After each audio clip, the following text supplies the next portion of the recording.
Muy buenos días a todos, queridos amigos. Muy buenos días, buenas noches, buenas tardes, de donde sea que nos están mirando nuestra querida audiencia. El día de hoy tenemos un invitado muy especial. Contamos con la ilustre presencia del doctor Gino Gabriel Fontana, distinguido abogado proveniente de Córdoba, Río Cuarto, un gran amigo a quien aprecio un montón. Antes que nada, bueno, bienvenido, querido Gino.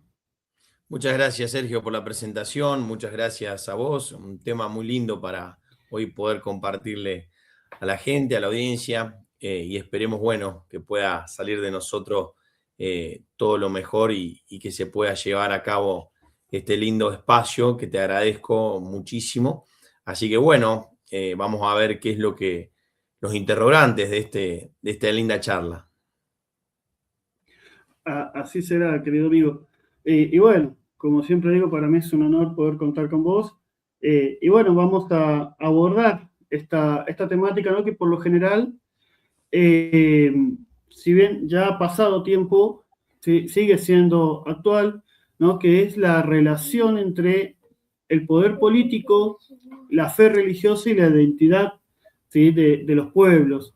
La idea es hacer una charla entre dos miradas, ¿sí? Yo por mi parte voy a llevar adelante el recorrido histórico desde Bizancio, el Cisma de Oriente, la Reforma Protestante, la Unión Soviética, la persecución de la Iglesia Greco-Católica, y Gino, por la otra parte, va a sumar su mirada desde el punto de vista jurídico, desde el derecho romano, la concepción de la autoridad, la jurisdicción, la constitución, los derechos humanos, la libertad religiosa y los límites del Estado, ¿no? Y esto también es muy importante y de lo cual en su tiempo nos ilustró muy bien el Papa Pío XII, si no me equivoco, con la encíclica Divinus Iliud Magistri, ¿sí? Donde justamente él hace un recorrido por el magisterio de la Iglesia, ¿no?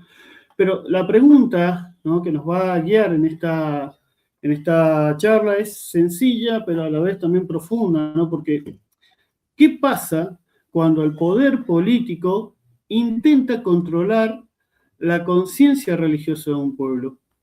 ¿Sí?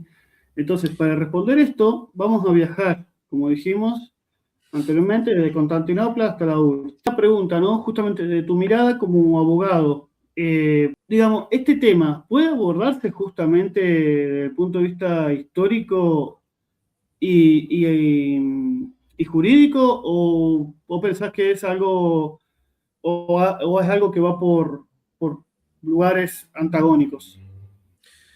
No, Sergio, mira, muchas gracias. La verdad que le diste un contexto muy lindo y una relación muy buena. La verdad que es un tema sumamente importante porque une no solamente historia y derecho, también une religión, política, ¿no? Desde mi lado, por ahí, como abogado, lo que más interesa es mirar cuáles son estos límites del Estado, ¿no? Estamos hablando de una sociedad que no se conocía tanto los derechos humanos, ¿no? Una gran trayectoria que hoy en día se puede reconocer a gran escala internacional, porque una cosa es que el Estado por ahí en ese tiempo organice, ¿no? una vida pública, dicte leyes, administre la justicia o regule estas instituciones, ¿no? en ese tiempo, que eso es normal y es necesario. Y otra cosa muy distinta es que el Estado quiera decirte a una persona, ¿no? ¿Qué tiene que creer? ¿Qué tiene que pensar? ¿No? O esta identidad religiosa, ¿no? Que podemos conservar, ¿no? Hay un tema que no es solamente histórico, ¿no? Sino que pasa a lo jurídico y humano también, obviamente con el avasallamiento de la historia. Hablamos de una libertad religiosa también, ¿no? Una libertad religiosa, una libertad de conciencia, ¿no? Una dignidad humana. Bueno, justamente entran lo que es los derechos humanos. En Argentina fueron regulados en el 94 los últimos, la última reforma constitucional. También voy a hablar un poco de Argentina porque tiene que ver en sí, nosotros venimos, si bien venimos del derecho romano, germánico, el código nuestro fue dictado justamente del derecho romano, después más adelante lo vamos a ir explayando un poco más, pero no, y se habla de este Estado de Derecho, ¿no? De ese tiempo es tan importante este famoso Estado de Derecho, ¿no? Para decirlo así simple, el Estado puede ordenar hoy una convivencia, puede meterse y gobernar, ¿no? A cada una de las personas. Lo que no puede hacer es gobernar el alma de las personas, ¿no? Su conciencia, ¿no? Esta dignidad que hablaba. Eso va a tener una mirada que, bueno, va a ser un tema de debate en la charla. Y la pregunta, Sergio, que me gustaría también atraviesa todo este video, si bien esta pregunta es, ¿puede un poder político llegar a ese punto de querer controlar a un pueblo? No, es muy importante. Porque si lo intenta, ¿qué herramientas, ¿no? Tiene el derecho para poner un límite en ese control, ¿no? Y acá la pregunta para vos, Sergio, sería, ya que lo hablamos de la parte histórica, vos sos una persona que se especializa mucho en esta parte histórica, ¿no? De la Edad Media, y arrancamos por ahí de tu terreno, que es por qué Bizancio, ¿no? Es tan importante para entender esta relación entre fe, poder político e identidad. ¿Qué me decís, Sergio? Mira, es una excelente pregunta la que me acabas de hacer, querido Gino, porque justamente hay que partir desde Bizancio, ¿sí? Cualquier otra persona me puede decir, bueno, pero puedes partir desde incluso el Imperio Romano de Occidente, ¿no? Pero en este caso, justamente va dentro del terreno histórico, más propiamente donde nos vamos a abocar para la siguiente pregunta, que tiene mucho que ver justamente con lo que me estabas hablando de los regímenes totalitarios, ¿no? Con el tema de la búsqueda de controlar el alma o la fe, ¿sí? Por ejemplo, cuando hablamos de Bizancio, estamos hablando del Imperio Romano de Oriente, cuya capital justamente es Constantinopla, ¿sí? Como dijimos, si bien el Imperio Romano cae, el de Occidente, ¿no? Cae en el año 476 después de Cristo, la parte oriental, ¿sí? Va a continuar viva durante siglos y conservando justamente una identidad cristiana, imperial, griega y oriental muy fuerte. De ahí viene después lo que va a ser el rito bizantino dentro de la iglesia, uno de los más antiguos, ¿sí? Y justamente hay que tener en cuenta acá que en Bizancio había una relación muy estrecha entre el emperador y la iglesia. ¿Sí? Hay que tener en cuenta que los emperadores, ¿no? Como parte del Estado, cabeza del Estado, incluso podían justamente, lo que muchos historiadores hablan del césaropapismo, ¿no? Ellos podían incluso llamar a concilios, podían convocar concilios, ¿sí? Y se podían intrometer dentro de asuntos religiosos, ¿no? Como incluso la elección de obispos, no así de papas, obviamente, pero sí de obispos. Lo mismo ya, eso lo vemos sobre todo, bueno, en Occidente con Constantino anteriormente, ¿no? Entonces, había acá una fuerte presencia del poder político sobre la vida religiosa. Pero lo que es Occidente, ¿sí? Es como un cuadro comparativo, ¿no? Porque mientras tanto en Occidente, Roma se va consolidando de otra forma, ¿sí? Con algunas similitudes, pero las diferencias un poquito más marcadas, ¿no? Porque el Papa, si bien es justamente conserva el primado de Pedro, y esto hay que separarlo después y entenderlo bien en cuanto a la separación de los ortodoxos. Una cosa es el culto bizantino, greco-católico, que está dentro de la iglesia, y los ortodoxos que están separados, ¿no? Pero en Roma, el Papa es una figura justamente independiente de los reyes y de los emperadores, e incluso justamente el Papa tiene la potestad en su momento, sobre todo en la época de la cristiandad, lo define Calderón Bouchet, como lo define el padre Alfredo Sáenz, ¿sí? En Cristiandad y su cosmovisión, y tantos otros autores, Hilaire Belloc, ¿sí? Autores del revisionismo católico, justamente muestran que la cristiandad, durante la época de la cristiandad, o hoy entendida Edad Media, llamada Edad Media, desde el Renacimiento en adelante, justamente tenía la potestad de quitar títulos y otorgarlos. ¿Sí? Es decir, incluso podían destituir a un rey, como en este caso la iglesia está por sobre el Estado. ¿Sí? Y detrás de todo esto, justamente, había una pregunta de fondo, ¿no? ¿Qué lugar tenía la autoridad religiosa y el lugar debía que tener el poder político? ¿Sí? Porque acá también hay que entender una cosa, ¿sí? Que después del Renacimiento va a aparecer el famoso eslogan que se vio sobre todo en la marcha del aborto. Ahora, por ejemplo, que por eso digo, no es nada nuevo, viene ya desde ese tiempo, ¿no? Con la caída de la cristiandad, iglesia y Estado, asuntos separados, ¿no? Pero entendemos que justamente la persona, como lo decía Santo Tomás, citando a Boecio, que es la unión sustancial de cuerpo y alma, ¿sí? O sustancia individual de naturaleza racional, ¿sí? Es decir, el ser humano es cuerpo, pero también es alma.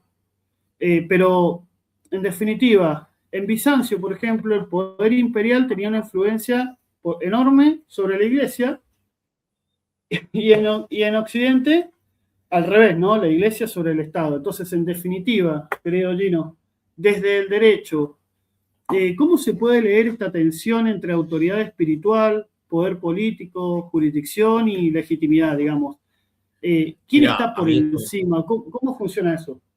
sí, es clave, Sergio, porque el problema en sí de Bizancio, ¿no? En esta división, con esta autoridad de Roma que quería acrecentarse y subdividirse del occidente, de hecho, cuando cae en el 476, como vos lo planteabas en el occidente, no es un problema solamente religioso, ¿no? También es muy, tiene que ver obviamente con lo jurídico y lo institucional. En el fondo incluso aparece esta pregunta, vuelvo a repetir, de quién tiene la autoridad o hasta dónde llega esa autoridad, ¿no? En el derecho, ¿no? Claro. En lo que yo pienso y lo que a mí me dan por pensar. El derecho romano a nosotros nos va a dejar, ¿no? Categorías que todavía la usamos para pensar, por ejemplo, lo que es pensar en el poder, por ejemplo, lo que es la persona, la autoridad, la potestad, ¿no? Esta norma, esta obligación, ¿no? Un orden jurídico nos deja el derecho.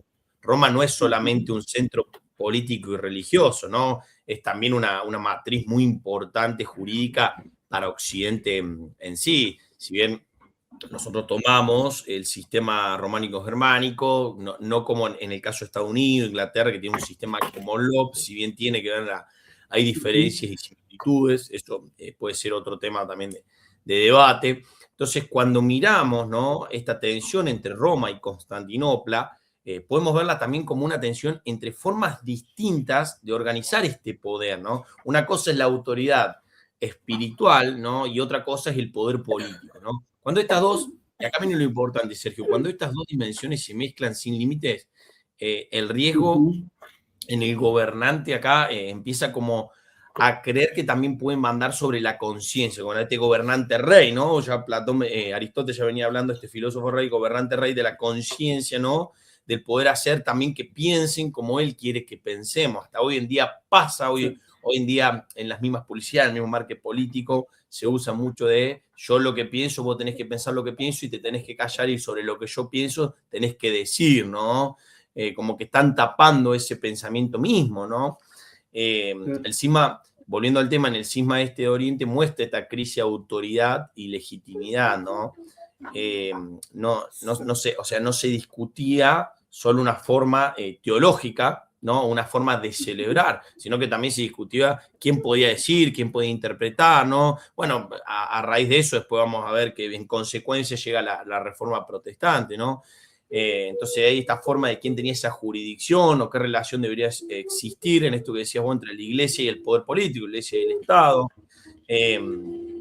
Así que en sí yo tenía una pregunta clave, que justamente tengo las preguntas anotadas acá, Sergio, para vos, porque me parece muy importante la parte histórica. La verdad que esta charla me parece sumamente importante porque nunca la vi por ese lado histórico que es tan lindo, porque tiene mucho que ver, por ejemplo, después de la caída de Constantinopla, ayuda a entender a Rusia, ¿no? La idea de que Moscú pasa a ser una tercera Roma, ¿no? Entonces la pregunta está, ¿es así eso, Sergio? Bien, bien, bien, muy buena pregunta porque esa cuestión nos va a sumar profundidad, ¿sí? Claro. Porque es justamente lo que nos conecta con el tema inicial que es Bizancio y Rusia y Ucrania, ¿sí? Porque ya hace tiempo, bueno, hemos venido charlando, bueno, y conversando respecto en los diferentes medios, se ha hablado de Rusia, Ucrania, sí, Moscú, que esto, como dijimos, no es nada nuevo.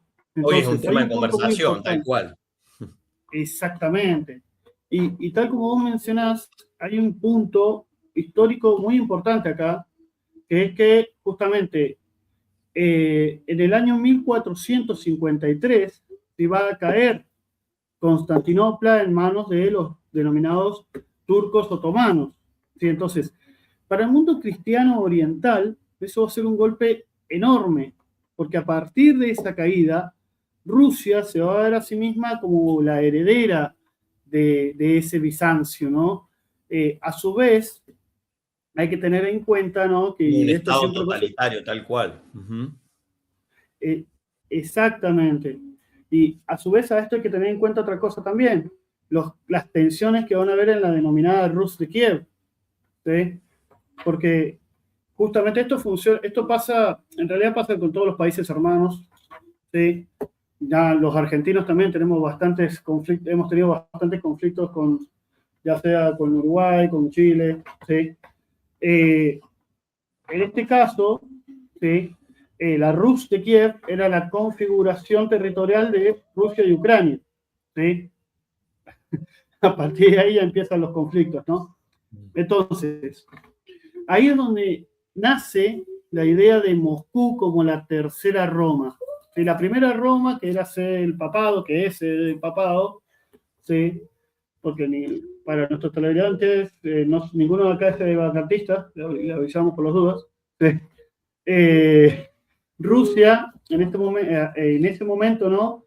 Se empieza a perfilar, a querer perfilar por medio de los ortodoxos también, eh, como la tercera Roma y la segunda había sido ya Constantinopla, ¿no? Entonces, esta idea fortalece, ¿no? La idea del poder político ruso, ¿sí? Con su identidad religiosa y la iglesia ortodoxa rusa. Recordemos que los católicos y los ortodoxos en el Cisma de Oriente, además de una lucha teológica, también se da la puja por el control político, ¿no? Entre los patriarcas y el papado. Y bueno, entran también juegos teológicos como la no aceptación del filioque, ¿sí? Que no aceptan los ortodoxos, que el Espíritu Santo para ellos no procede del Hijo, ¿sí? Entonces se da esa separación teológica, pero también es una separación, en definitiva, política, y que a su vez también hay que tener en cuenta que los rusos, ¿sí? Van a captar, después sobre todo en la época del comunismo, pero ya desde ese momento, el, el poder por encima de la iglesia ortodoxa, ¿sí? Entonces, eh, acá empieza justamente a mirar con desconfianza a esa iglesia oriental que no respondiera al poder de Moscú, ¿sí? Entonces, yo justamente dentro de esto hay una pregunta que me gustaría hacerte, Gino querido, que es, a ver, jurídicamente, ¿sí? ¿Qué pasa cuando una identidad religiosa queda tan ligada a un proyecto estatal o imperial? Como dijimos, ¿no? En el caso de los rusos después de haber caído Constantinopla y sobre todo después en la que va a ser la Rusia soviética, ¿no? Uh-huh. Sí, mirá, cuando la iglesia greco-católica, ¿no? Que se llama la famosa iglesia greco-católica, es jurídicamente muy rica, muy interesante, porque hay varias cosas, ¿no? Una es la identidad religiosa, ¿no? Esto es la identidad religiosa, la identidad cultural, ¿no? Y la pertenencia institucional particular de cada uno de los individuos que forman parte, ¿no? De ese famoso clero religioso. Si bien, como vos decías recién, esta división entre la iglesia ortodoxa, ¿no? Que tiene que ver con mucho que tiene que ver también con esta división de poder, más que religioso de poder, porque más allá que tenían falencia, ¿no? Pasa en la Reforma Protestante, si querés podemos dialogar un poco lo de la Reforma Protestante, que es muy importante porque sirve mucho porque vuelve a aparecer esta misma pregunta de quién define la verdad religiosa, ¿no? Y qué lugar tiene esta conciencia individual frente a la autoridad en ese momento, ¿no? Lutero acá va a cuestionar indulgencia. Bueno, vos en el ámbito histórico lo debe tener mucho más claro, pero en el ámbito por ahí legal, acá cuestiona Lutero indulgencias, ¿no? Estas famosas indulgencias a la Iglesia Católica. Y el conflicto se va mucho más allá, ¿sí? Empieza a discutirse quién interpreta a la Biblia, ¿no? ¿Quién es el que puede interpretar la Biblia? ¿Quién tiene la autoridad? Si la tiene la Iglesia, que este poder tiene los principados más grandes, qué margen tiene una persona para mantenerse fiel a su conciencia.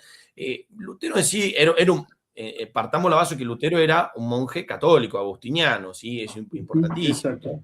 Y acá aparece algo en lo jurídico importante que es la famosa Paz de Habsburgo, en el año, creo que era 1555, me acuerdo la fecha porque era 555, 1555, ¿no? Sí.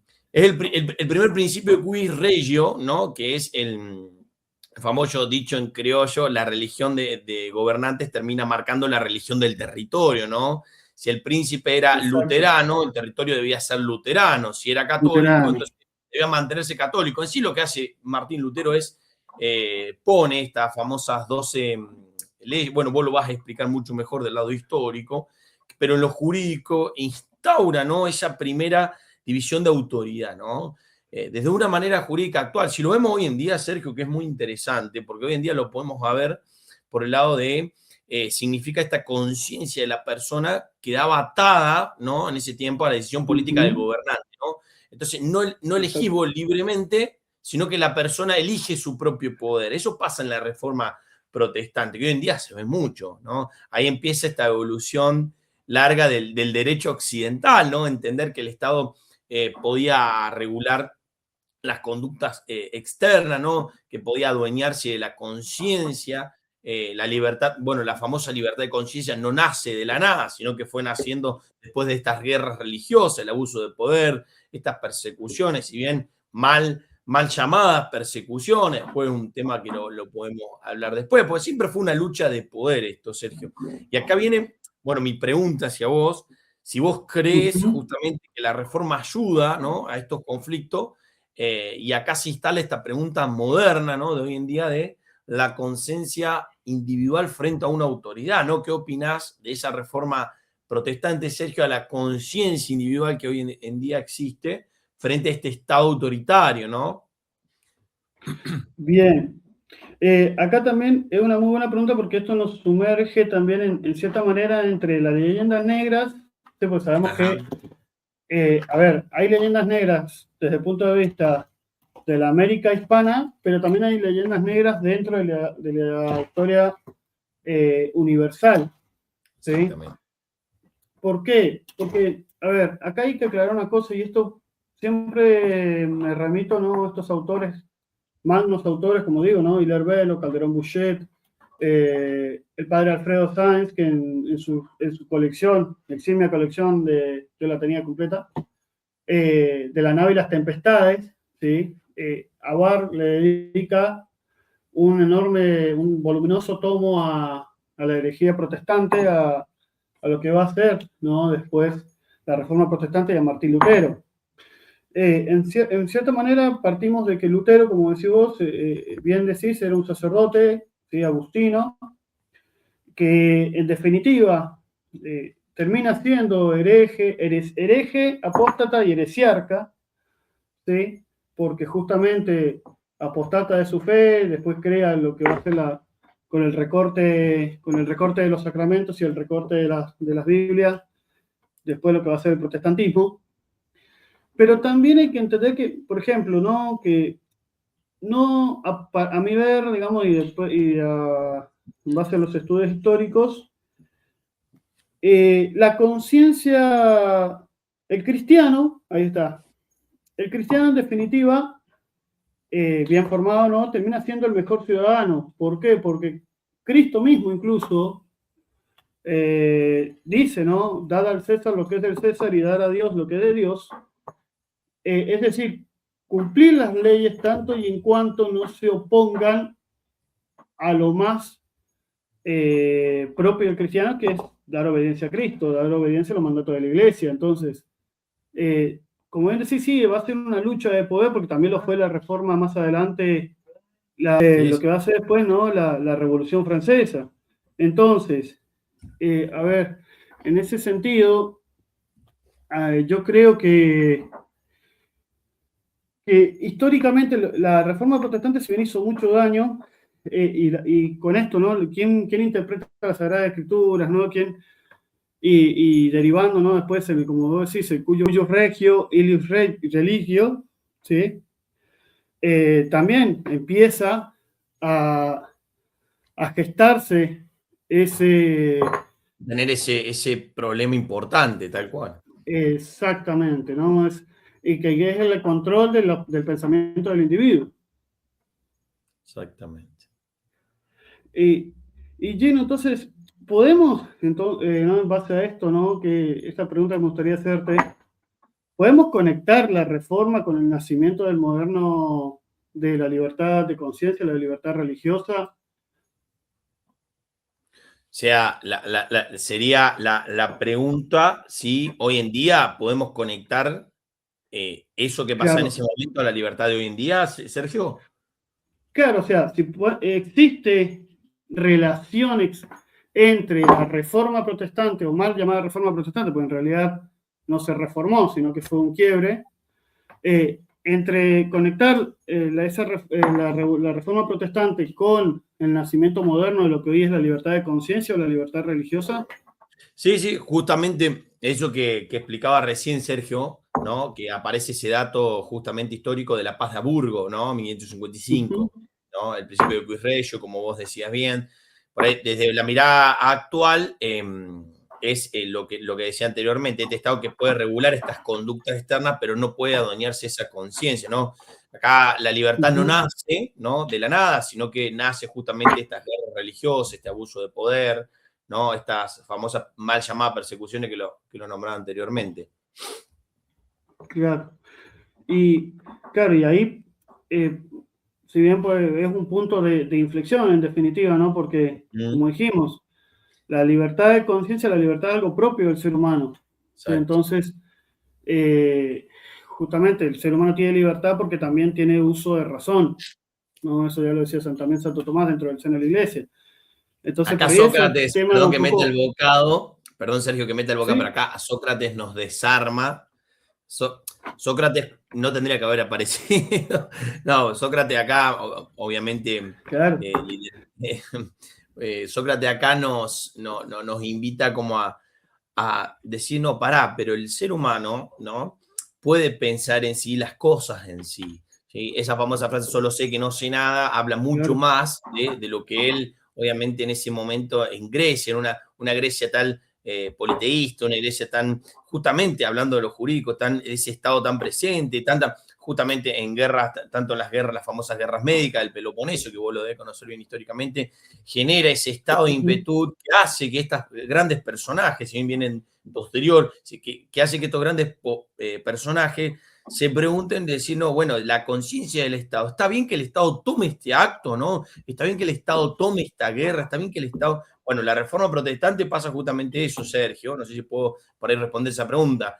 Esta conciencia de decir quién tiene la verdad, si esta es indulgencia de lo que se vendía en ese momento o Martín Lutero. Obviamente, hoy en día podemos hablar en criollo y decir, mal dicho en criollo, ¿no? Pero podemos hablar hoy en día, ¿no? Con el diario del lunes y decir, mira, la reforma protestante fue algo clave para que la Iglesia Católica pueda orientarse, ¿no?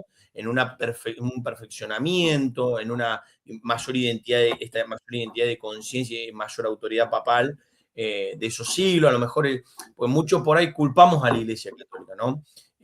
Bueno, culpar a la Iglesia Católica es culpar, tal vez si vamos a culpar a la Iglesia Católica, culpemos a está hecha por hombres, ¿no? Los hombres somos pecadores. El Papa en ese momento, para mí, como otros papas, no le dieron la tecla, ¿no? Si bien estaban muy, mucho que ver con el... Bueno, vos lo sabés históricamente, tenía mucho que ver el clero en esa época con el poder político, había un teocentrismo, Los Medici. la mal llamada Edad Media. Justamente, la Reforma Protestante termina en definitiva siendo consecuencia de también el mal manejo o el mal pastoreo de las ovejas de Cristo por parte de papas. Porque, a ver, recordemos que hubo papas, así como tuvimos papas santos, ¿sí? Pío X, San Juan Pablo II más adelante, ¿no? También hubo papas como, por ejemplo, a quienes tuvieron hasta 4 hijos, ¿sí?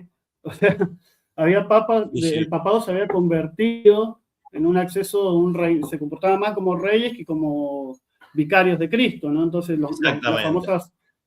las famosas familias, ¿no? Papales, los Medici, por ejemplo, ¿no? Que veían en el manejo de la iglesia los Habsburgo, los Medici, sí, tenía mucha importancia. Bueno, está bueno para hacer otro video, Sergio, sobre eso, la familia de los Romanov, los Habsburgo, los Medici. La importancia de Maquiavelo con los Medici. Maquiavelo tenía mucho que ver justamente con ellos. Eran banqueros, creo que eran banqueros italianos los Medici.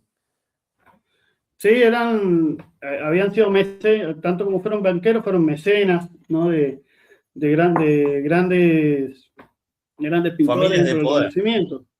Exactamente, entra en juego hasta el racionalismo acá, ¿sí? Que después lo baja bien claro en Fides Serratio Juan Pablo II, que la razón y la fe no se oponen. Y justamente, a ver, todo esto, vamos viendo, ¿no?, cómo se va formando este camino, hasta llegar en uno de los casos, me parece a mí, más emblemáticos de lo que va a ser el ejemplo, ¿no?, de cómo el poder del Estado intenta ejercer ese poder por sobre la Iglesia o por sobre todo los individuos, porque acá todos somos parte del cuerpo místico de Cristo. ¿Sí? Recordemos, la Iglesia triunfante, la que está en el cielo, la purgante, la que está en el purgatorio, la militante somos nosotros, somos los que estamos acá, ¿sí? Y somos los que tenemos que atravesar esto, ¿no? Y justamente, ¿no?, desde la Iglesia greco-católica a la URSS, ¿sí? Porque, digamos, este sería, ¿no?, el núcleo sobre todo esta charla, ¿no? Porque tal cual. En primer lugar, partiendo de lo que fue la Unión de Brest, ¿sí?, de 1596, se mantiene el magisterio, se mantiene todo lo que es la cultura, pero la liturgia tiene sus características propias, ¿no? Unida a Roma, pero con el rito oriental, ¿no? Con el tiempo, esta iglesia se va a volver muy importante en la Ucrania, en los inicios, ¿no?, de la Ucrania, donde justamente, además de ser una institución religiosa, va a conservar la lengua, de aquí viene, ¿no?, Cirilo el Grande, que justamente, ¿qué hace Cirilo? Es el que traduce todo lo que es la iglesia del latín, ¿no?, al idioma eslavo, y va a crear el alfabeto cirílico, ¿sí? Entonces, la Iglesia greco-católica es fuente e institución de cultura, de memoria, de pertenencia nacional, pero cuando ya llega el poder soviético, especialmente ya a partir de 1945 en adelante, sobre todo bajo el poder de Stalin, ¿sí?, esta iglesia se vuelve una amenaza para el régimen, principalmente por 3 razones. Primero, por el vínculo que tenía con Roma, ¿sí? Porque primero, a su vez, no dependía del Partido Comunista. Y tercero, conservaba una viva identidad, justamente, ucraniana, y que no estaba subordinada al centralismo de Moscú, que de hecho, sí hay que tener en cuenta esto, ¿no? En 1946, Moscú intenta dominarlo, Stalin. El pseudo-sínodo de Kiev, sí. Exactamente, ¿no? Donde justamente estos obispos greco-católicos que ya habían sido arrestados, que ahí tenemos la presencia de Andrei Jetevsky, ¿sí?, y Joseph Slippeig, ¿sí?, que fueron justamente los que mantuvieron viva la tradición greco-católica detrás de la cortina de hierro, ¿sí? Entonces, y Stalin intenta anexar esta iglesia. ¿Y por qué se le llama pseudo-sínodo? Porque en definitiva no estaban los obispos ucranianos, greco-católicos, ni siquiera romanos, ¿no? Eran todos ortodoxos, salvo Es uno fue una que... imposición política al momento. Exactamente, incluso un obispo greco-católico que después se pasa a los ortodoxos, ¿sí? Pero, por eso decimos, es un pseudo-sínodo porque no tiene validez. No hubo una representación, ¿sí? Homogénea, no una representación de la Iglesia Católica, básicamente, ¿no? Entonces, ¿qué va a hacer Stalin acá? Como parte del Estado, ¿no? Como fuerza del Estado soviético, empieza a confiscar los bienes de la Iglesia, los templos van a ser entregados, los sacerdotes van a ser deportados, muchos van a terminar en el Gulag, que dicho sea de paso, mucho de eso no se habla. Se habla mucho de los juicios de Nuremberg, se habla mucho de los crímenes aberrantes del nazismo, pero no se habla casi de los crímenes cometidos por los comunistas, ¿no? Donde justamente entra también ahí el problema hacia todos aquellos que están bajo su yugo, sobre todo el denominado Holodomor, ¿sí? Una hambruna artificial terrible, llevó adelante durante un año, ¿no? Stalin, matando literalmente de hambre a los ucranianos, ¿no? Entonces, estamos hablando justamente de que durante más de 40 años, tanto la iglesia que sobrevive contra la clandestinidad y los fieles greco-católicos que, teniendo en cuenta esto, hay que saber muy bien que mientras más se los perseguía, más católicos habían. Es lo que pasó desde la Roma imperial de Nerón. Mientras más cristianos masacraban, mientras más cristianos llevaban al Coliseo, más bautizados, como bien decís, ¿no? Entonces, justamente ahí se demuestra, ¿no? Por más que la presión del Estado de controlar la conciencia y crear este homo soviéticus, ¿sí? Este hombre que simplemente obedeciera, ¿no? No podían erradicar su fe, ¿no? Entonces, desde tu mirada como abogado, ¿no? De tu mirada jurídica, me gustaría preguntarte, ¿no? ¿Qué gravedad tiene que un Estado declare disuelta una iglesia y la obligue, tanto a ella como a sus fieles, a integrarse en una estructura religiosa, si se quiere, o irreligiosa, ¿no? Porque Marx dice que el opio es la religión es el opio de los pueblos. Exactamente. Sí, me gustó mucho la frase Homo Sovieticus. La verdad que hoy sabe que podríamos traerla a Homus Argentum, ¿viste? No lo de la película, Sí. sino sí, el famoso creer del político lo que el interés del político, ¿viste? Hoy en día, más allá de los partidos políticos, si bien yo siempre soy apolítico, no tengo un partido, si bien me encanta, me fascina la teoría política y el análisis político, hoy vivimos en un mundo donde la sociedad justamente, que va a tener que ver justamente con esto que me preguntabas, hoy existe mucho la publicidad, el marketing, ¿no? Y por eso muchas veces la gente atraviesa, ¿no? Un estado de conciencia donde se guía, ¿no? Ignorantemente o desafortunadamente, porque no llega el mensaje real, ¿no? Esto de, bueno, lo que veo, creo. Entonces, este famoso veo un video de TikTok que me enseña a hacer, no sé, una milanesa casera, hasta veo un video de TikTok que me dice que tengo que votar a tal, ¿no? Entonces esa famosa, me gustó mucho la palabra, por eso atreví a meter esta participación del Estado argentino hoy en día, que tiene mucho que ver con eso. Si bien la pregunta que me decía Sergio, para traerla de vuelta, me preguntaba si era grave justamente que el Estado interactúe. ¿Querés realizármela de vuelta, Sergio?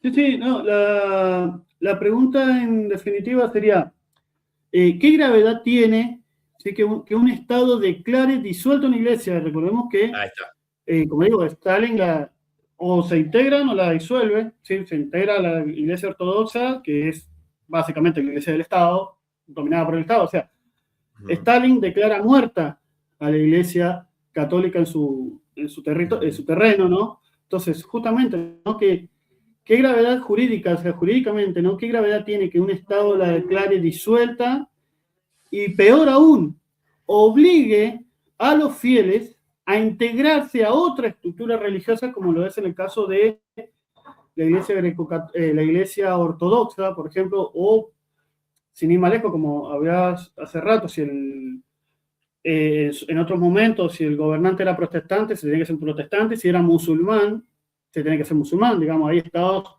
como estados islámicos que son Totalitario, hay un estrictamente musulmanes. totalitarismo. Exacto. Exactamente, entonces, ¿eso se puede considerar como una decisión administrativa o es justamente una Sí, violación profunda de la libertad religiosa? sí, hasta mirá, me viene a la mente los famosos juicios de Nuremberg, un tema ¿Ah? importantísimo, hermoso, tanto históricamente como en la parte del derecho, que seguramente lo Ujú. has nombrado, lo has escuchado nombrar sobre justamente los jerarcas nazis, este juicio que le hacen a los jerarcas nazis, ¿no? Ellos decían, bueno, mirá, nosotros cometimos este acto porque a nosotros nos mandaron a hacer eso, como el Estado de Derecho nos permitía en ese momento en esa Alemania nazi. Pero Claro, ellos decían, no, nosotros lo hicimos porque nos obligaron, porque había un general que nos decía de hacer esto, como lo que vos decías recién de Stalin, ¿no? Pero bueno, ellos no sabían haciendo que exacto. estaba, ellos, si bien acá entran los crímenes de lesa humanidad y acá entran obviamente los tratados de derecho humano internacional, hasta dónde llega el límite del Estado, ¿no? Exacto. Y esto tiene que ver con esto de la Unión Soviética, cuando la Iglesia greco-latina, obviamente es jurídicamente muy interesante, porque si bien une muchas cosas, ¿no? Como esta identidad religiosa, en primer momento, una identidad Sí, cultural, ¿no? Y una pertenencia, ¿no? Institucional particular, ¿no? De esto que hablamos. Es católica, ¿no? Dicho simple, es católica, pero no latina, ¿no? Está en comunión con Roma, claro, reconoce al Papa, pero no conserva el rito bizantino, o sea, la liturgia oriental, creo que eran los íconos, los cantos, el incienso, el espiritualismo, como decía, ¿no? La propia del cristianismo oriental. Eso la va a volver un poco incómoda para este poder soviético, ¿no? Eh, era oriental, no dependía de Moscú, era ucraniana, pero estaba unida a Roma, era religiosa, pero también conservaba memoria nacional, o sea, estos regímenes exacto. totalitarios, como bien llamaba, no toleraban bien las lealtades que no se podían controlar. Lo que pasa hoy en día, lo que no puedo controlar, lo pongo en la vereda de enfrente, ¿no? Esta famosa frase, la pongo en la vereda de enfrente. ¿Qué es poner en la vereda de enfrente? No pensar como vos, pensar diferente a Exacto. vos. O sea, eso pasaba mucho en la parte histórica, más en la Unión Soviética, que era un totalitarismo sumamente centrado. Marcadísimo. Ahí, sí, Exacto. tal cual. Y ahí, desde el derecho, bueno, lo que hablamos de llamado el segundo del sínodo, en 1946, el de Lviv, es gravísimo esto, porque no fue una decisión libre, ¿no? Es una imposición Exacto. política, ¿no? Si se arresta a los obispos, se presiona a los sacerdotes, ¿no? Se confiscan bienes, se obligan, me acuerdo que había un libro muy lindo de esto, que creo uno de los autores que vos nombrabas, ¿no? Que hablaba justamente que si se Ah, confiscaban estos bienes, se obliga, sí, si se confiscan bienes, se obliga a la comunidad a integrarse a otra estructura religiosa, eso no era exacto. verdaderamente una libertad, ¿no? Es una dominación con una apariencia de legalidad, ¿no? Era yo te domino, si bien te puedo confiscar y retener lo que yo quiero. Yo como Estado mando, ¿no? Eh, Exacto. y ahí está el Hay famoso un libro, libro, ¿no? Ujú. exacto, hay dos libros muy buenos. Bueno, en realidad uno es un libro completo que es de Cianfarra, donde habla sobre el Vaticano y el Kremlin, las relaciones entre el Kremlin Ujú. ruso y el Vaticano, detrás de la cortina de hierro. Hay otro que se llama Perseguitati per la Verità, ¿sí? Que es Perseguidos por la Verdad, de la Biblioteca Vaticana, donde habla justamente de la relación y la resistencia que lleva adelante la Iglesia greco-católica detrás de la cortina de hierro, es decir, bajo territorio comunista, y el mensaje del 2024 de su beatitud Sviatoslav Shevchuk, ¿no? Donde hace si bien él lo enmarca dentro del periodo de la guerra ruso-ucraniana, hace todo este recorrido histórico entre la historia de la Ucrania perseguida, el nacimiento de estas dos naciones en la Rus de Kiev, hasta nuestros días. Entonces, está muy bueno justamente, ¿no? Cómo el derecho y la historia se van conjugando, ¿no? En estas dos, en este periodo histórico tan marcado, ¿no? Tal cual, sí, incluso creo que uno de los autores era, que hablaba de Sáenz, que vos nombrabas, un autor sumamente Sí. contemporáneo y buenísimo, y ahí él decía, existe una diferencia fundamental, ¿no? En que puede haber decretos, puede haber actas o procedimientos, pero si todo eso se va a usar para destruir una comunidad o violentar esta conciencia, no estamos ante un verdadero Estado de Derecho. ¿No? Estamos ante esta Exacto. legibilidad aparente al servicio del poder totalitario, ¿no? Hoy en día lo vemos en Corea del Norte, hoy en día lo vemos en China en algunas regulaciones, lo vimos en Venezuela, Ujú. ¿sí? Si bien lo vemos por ahí en algunos países, y por qué no, si lo vemos del ámbito por ahí, como digo, siempre ver los ámbitos socialista como capitalista, lo vemos en el ámbito también estadounidense. Hay un totalitarismo publicitario, yo siempre digo, hay como una marginación del Estado, porque nos cegamos a dos partidos políticos, si bien es otro tema también para debate, ¿no? El demócrata y el republicano, en que la gente por ahí, el estadounidense, el otro día escuché a un estadounidense, justamente es a un abogado muy conocido ahí en Nueva York, que decía, ¿por qué tener dos facetas, ¿no? De republicanos o demócratas? ¿Por qué no tener un Estado de Derecho, un Estado totalitario totalmente parlamentario, donde las ideas pueden ser un poco más que solamente dos partidos políticos, ¿no? En Argentina lo vemos peronista radical, lo vemos en mileísta y kirchnerista, lo vemos en esa división, ¿no? En ese momento esto existió siempre, esta enseñanza justamente de la historia del derecho, Sergio, que queremos conllevar, si vos me seguís, es justamente dar eso de que esto existió siempre, ¿no? No es algo nuevo, ¿no? No es algo que se explique hoy en día, se explica con la historia, se explica con el derecho, se explica con el Estado de Derecho, hasta dónde el Estado hoy tiene esa libertad de tomar, ¿no? Esa conciencia del individuo, ¿no? Así que, bueno, Sergio, te voy a hacer una consultita, la última preguntita, si querés. Podemos decir que perseguir a esta iglesia, ¿no? Porque había esta persecución de la iglesia, ¿no? Era también una forma de golpear esta memoria ucraniana, porque, ¿por qué te lo pregunto? Porque si bien estamos hablando de la iglesia greco-católica, Sergio, en ese tiempo Ucrania sufrió casi toda la historia con Rusia, si bien perteneció a la Rus de Kiev con Rusia, en la capital antes era Kiev, esto corregímelo vos, creo que era así, Sergio, si bien luchan por esa división que lleva justamente a esta iglesia, ¿no? A golpear esta memoria nacional ucraniana de esta iglesia perseguida, ¿no? Puede ser así, Sergio, que estábamos ante una legalidad, ¿no? Aparente al servicio de este poder totalitario, si bien, como explicaba recién, de los países hoy en día, tanto el socialismo y el capitalismo, ¿no?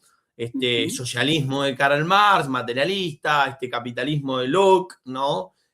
Pensadores donde hacen esta conciencia individual, ¿no? Esta interpretación individual más que conciencia individual para someter justamente ese estado de cómo yo lo quiero tomar, si me sirve esto, si me sirve el otro, por qué esta economía es más liberal, por qué esta economía es más centrada, por qué este piensa lo rico, por qué este piensa...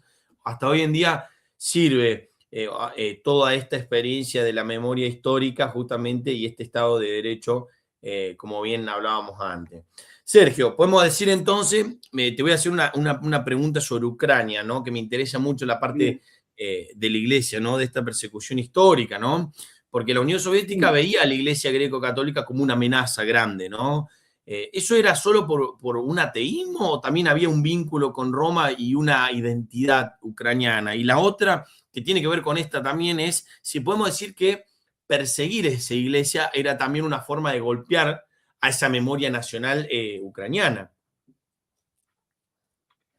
Bien, muy buena pregunta, querido Gino, porque justamente como bien mencionábamos anteriormente, la Iglesia greco-católica va a ser perseguida por los soviéticos fundamentalmente, como te digo, por tres razones. ¿Sí? Primero y principal porque estaba, como decimos, ¿no? Ligada a Roma, ¿sí?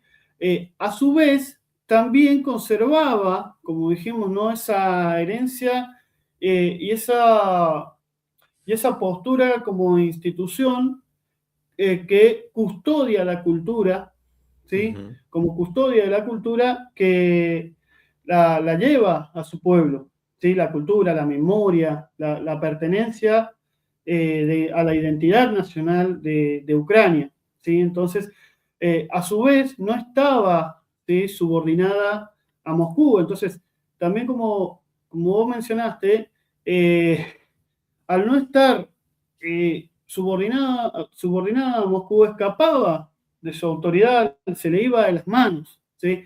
Entonces, hay que entender acá que se mezclan tanto relaciones de poder, pero también relaciones antropológicas y fundamentos, incluso hasta teológicos, ¿sí? Porque recordemos cuál es una de las máximas del marxismo, es el ateísmo, ¿sí? Eh, entonces, dentro de esto, dentro de esta persecución, la iglesia era un enemigo patente para el Estado ruso, ¿no? Y justamente para terminar de dominar al pueblo ucraniano, los rusos se valieron de ataques en los diferentes flancos. ¿Y cómo domino o cómo acabo con mi rival? Atacándolo al corazón, atacando su cultura, atacando el centro de su vida, y que en el caso de Ucrania, como también pasó en Argentina, ¿sí?, a través, sobre todo lo que hizo Rivadavia, ¿no?, con la reforma de Rivadavia, que fueron al corazón del pueblo argentino, como lo hizo Porfirio Díaz en México, al corazón del pueblo mexicano, con los cristeros, en la época de los cristeros. Lo mismo va a hacer Stalin acá, ¿no?, al corazón del pueblo ucranio, que es justamente la iglesia, la tradición, la fe católica, ¿no? Porque ese es el punto clave del pueblo. Entonces, realmente, contestando tu pregunta, sí, fue un ataque directo al corazón de Ucrania, eh, en todos los ámbitos: político, social, religioso y cultural, en pos de este Homo Soviéticus que veníamos hablando. Bien, Y esta dominación ahora, totalitaria de la Unión. exactamente, querido Gino, y hay algo a mí que me gustaría preguntarte, ¿no? Porque Sí. hay algo interesante, ¿no?, que no termina, digamos, eh, lo interesante que justamente es que la Iglesia grecocatólica no termina en la persecución, ¿sí? O sea, es decir, que ya a finales de los 80, principios de los 90, fundamental, y más específicamente después de su caída en el 1991, ¿sí?, esa Iglesia va a resplandecer y va a reaparecer, ¿sí? La Iglesia que sale de las catacumbas, como aquella iglesia que salió después de las persecuciones de Roma, ¿sí?, de los emperadores, ¿no? Sí. Eh, a ver, esa iglesia que había sido declarada inexistente, que había sido perseguida, que vivía en la clandestinidad, también demuestra, ¿sí?, que, como decía Cristo, ¿no?, las puertas del infierno no van a prevalecer sobre ella.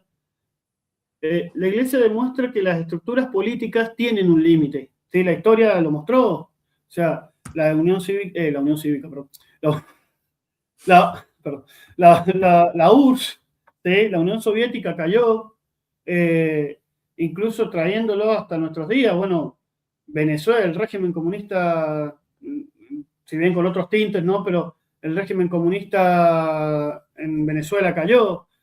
Cuba, después de los Castro, bueno, siguen hasta hoy con el bloqueo, pero están teniendo al pueblo cubano en la miseria, ¿no? Pero la iglesia continúa, ¿sí? Y yo te quería preguntar, ¿no?, ¿qué herramientas jurídicas tenemos hoy para evitar que vuelva a avanzar, ¿sí?, de esa manera sobre la fe, la conciencia, la identidad de un pueblo? ¿Qué herramientas tenemos nosotros hoy que nos puedan permitir resistir eso? O sea, que esto no vuelva a pasar.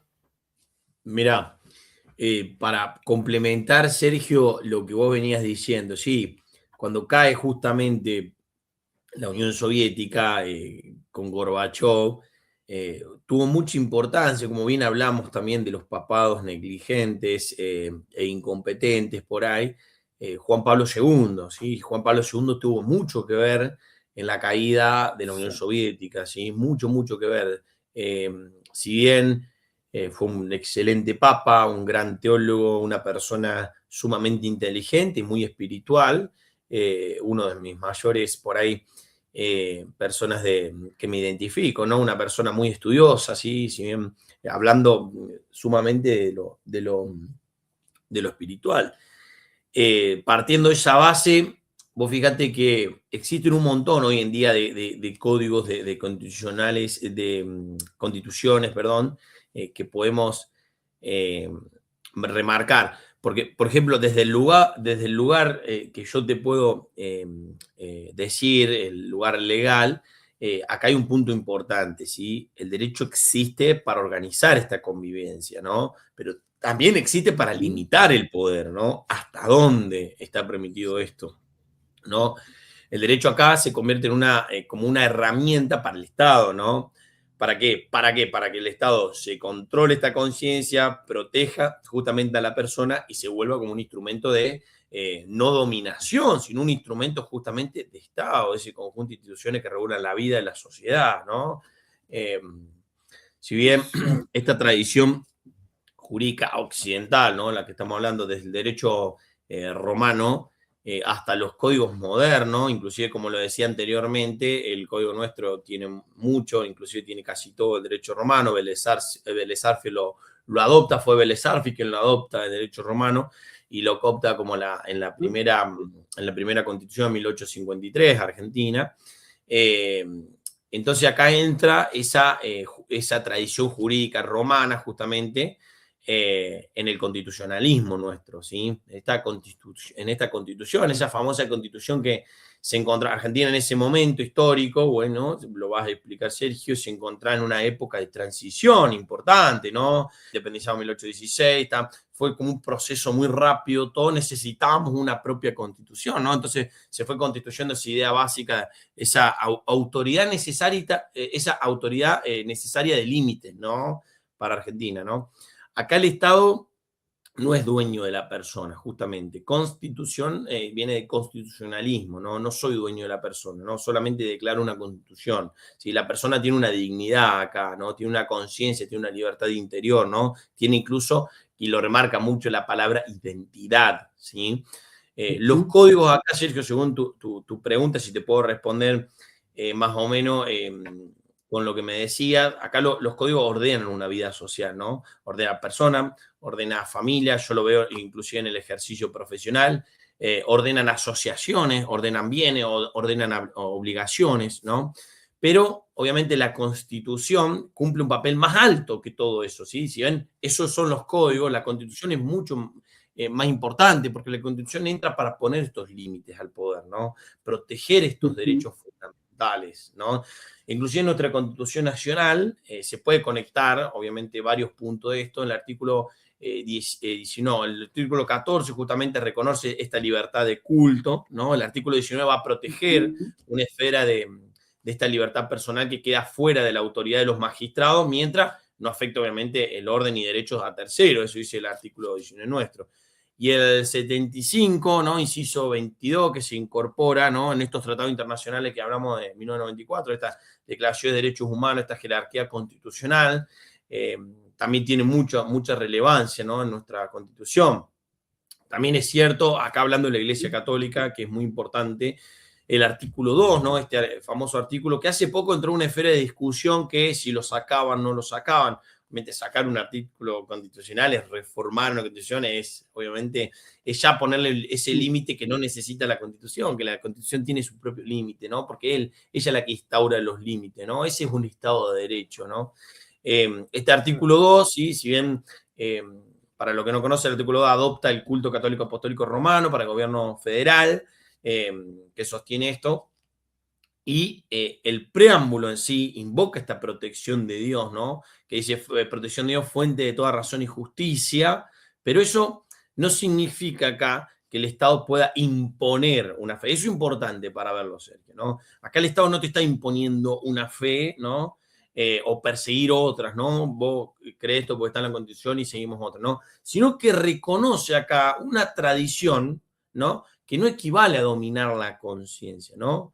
Y los tratados internacionales refuerzan esto, ¿no? La Declaración Universal justamente de Derechos Humanos, otra, la Convención Americana sobre los Derechos Humanos, el Pacto Internacional de Derechos Civiles, hay políticos que protegen justamente esta libertad de pensamiento, conciencia, perdón, y religión, ¿no? Por eso Ujú. la libertad, Sergio, religiosa no es solo poder rezar en privado, ¿no? Es un poder vivir, ¿no? Una fe, transmitirla, asociarse, educar, conservar una liturgia justamente, mantener una identidad en la comunidad, ¿no? No ser obligado al Estado o a negar o a refutar esto, ¿no?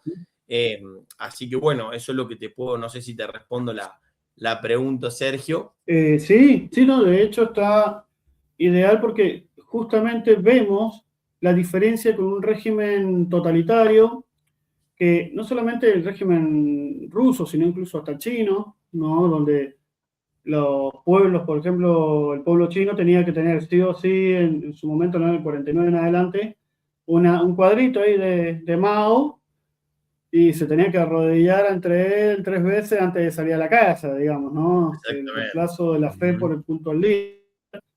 O como dijimos, veníamos hablando, ¿no? Los países islámicos, que ellos, vos ni bien ingresás a su territorio, los mismos te imponen que tenés que vivir bajo su Sí, un régimen, ¿no? totalitarismo Entonces, absoluto. en ese sentido, exactamente, exactamente. Y Entonces, ahí, Sergio, vemos vos justamente, ¿no? de la parte Cómo... histórica, vos, Ujú, perdón, Sergio, justo ahí, delay, por eso te escucho tarde. No, te decía, de la parte histórica, vos, por ahí mi pregunta para que podamos por ahí hacer un cierre y normalizar esto de la historia y del derecho. Estas persecuciones religiosas, Sergio, ujú, suelen ser también esta forma de control político-cultural, si bien sabemos la respuesta es, pero ¿cómo suele ser esta forma de control en la historia, en la historicidad de la historia, justamente? ¿Cómo podemos ver esa ujú. persecución? Me encantó esa pregunta porque, a ver, siempre, siempre dentro de la historia aparece una y otra vez, ¿no? Que el poder político tiende o tiene la tentación, ¿no? De extenderse más allá de los límites y sobre todo en los pueblos a dominar estas conciencias. Lo vimos, por ejemplo, ya en Bizancio, lo vemos entre las tensiones de Europa, Constantinopla, la Reforma, ¿no? En la URSS, ¿sí? Con el totalitarismo para borrar una iglesia entera y borrar una conciencia completa, ¿sí? Pero a su vez, vemos cómo a través de la historia también la fe y la identidad de un pueblo puede resistir incluso en las más grandes tribulaciones, incluso hasta nuestros días, ¿no? Exacto. Vos sabés que, bueno, con los profes de historia vamos y venimos permanentemente dentro de la misma, entonces tomamos ejemplos del pasado, pero también tratamos de traerlo del presente, ¿sí? Entonces, la historia, justamente en este caso, ¿no? Como la Iglesia greco-católica ucraniana, a través de ese régimen nefasto que la sometió, que fue el comunismo, nos muestra justamente como a ver, una comunidad, una religión puede ser prohibida, silenciada, empujada a la clandestinidad, como siempre pasó, pero la identidad no se puede borrar y recordemos que están intentando dominar conciencias por fuera, ¿sí? Pero la persona tiene esa interioridad, ¿no? Que dentro suyo, por más tortura que le hagan, o sea, por dentro suyo va a seguir creyendo ella quiera. O sea, la fe no se impone, sino que se propone. Un credo, o una religión no se puede imponer.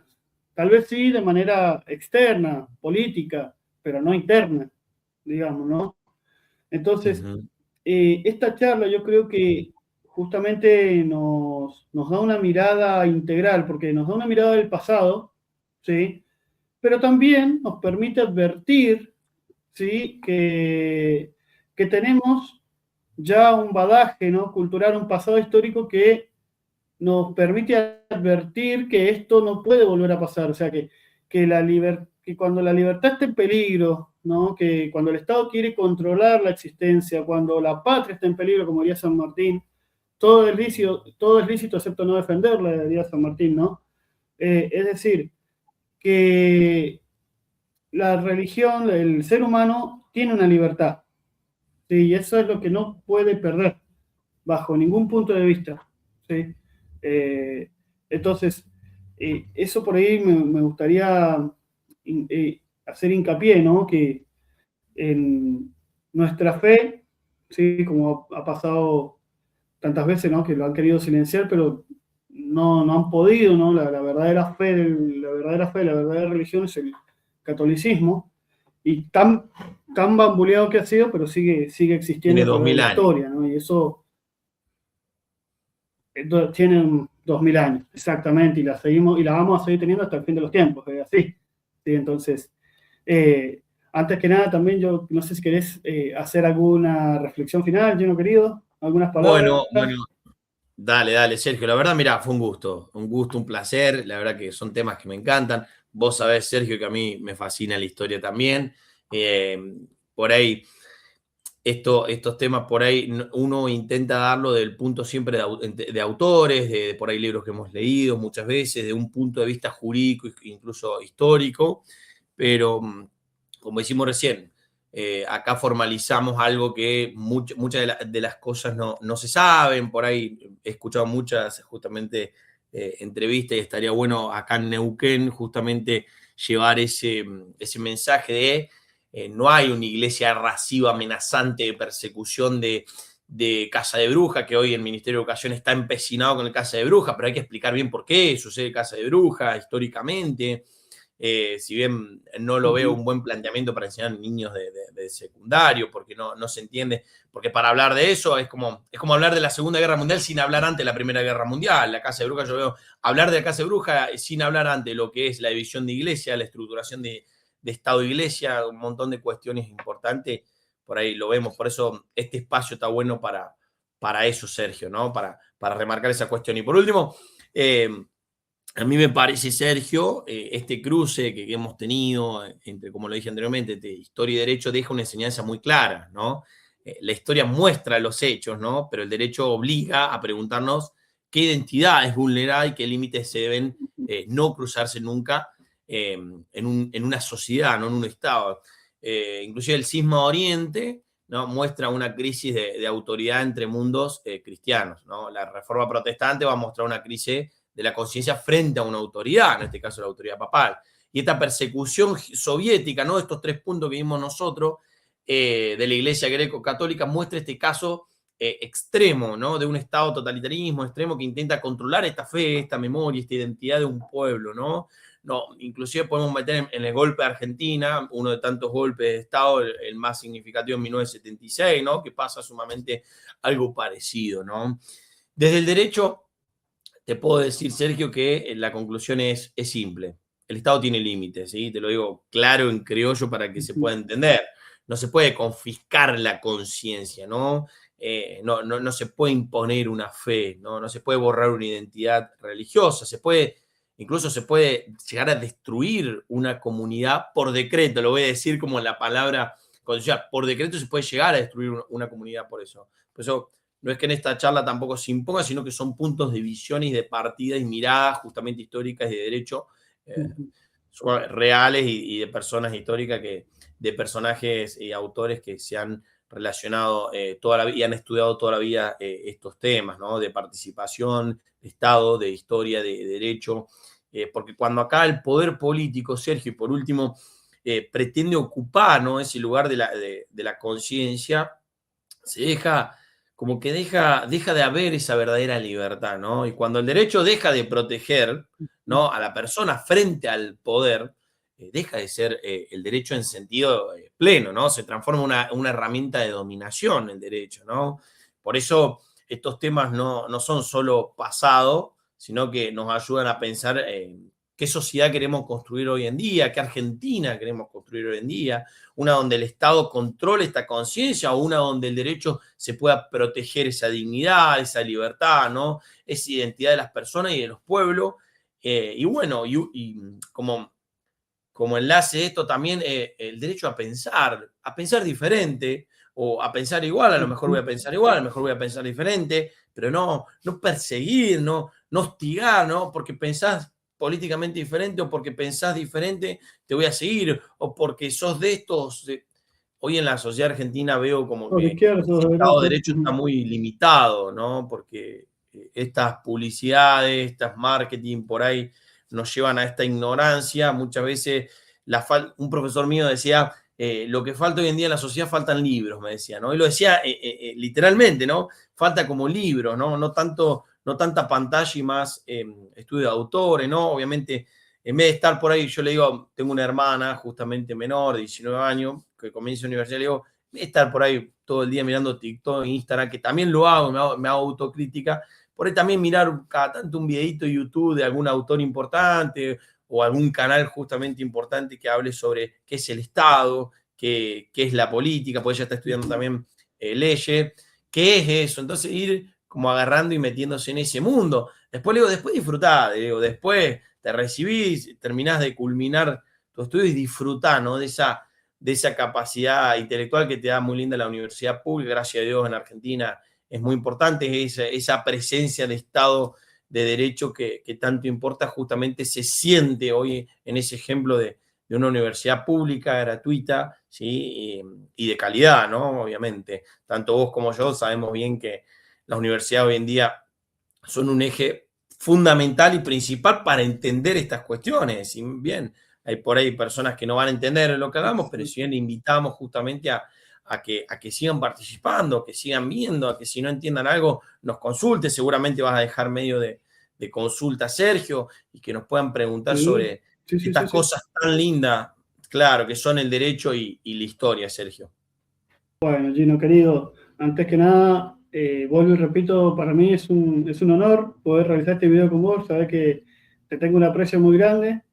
Y bueno, también invitamos a nuestra audiencia a, bueno, a dar me gusta, a dejar sus comentarios. Vamos a dejar también los medios de comunicación en la descripción del video para que puedan también plantear sus dudas, puedan acompañarnos, ¿sí? Y antes que, y sobre todo, darles las gracias por su apoyo, ¿sí? Muchísimas gracias, querido Gino, muchísimas gracias, querida audiencia. Gracias a vos, Nos Sergio, por el espacio. encontramos. Por favor, Gino, un placer, un honor y seguramente haremos más videos juntos. Ojalá y Dios lo permita. Así será, querido amigo. Bueno, esto fue todo, nos vemos la próxima semana. Muchísimas gracias.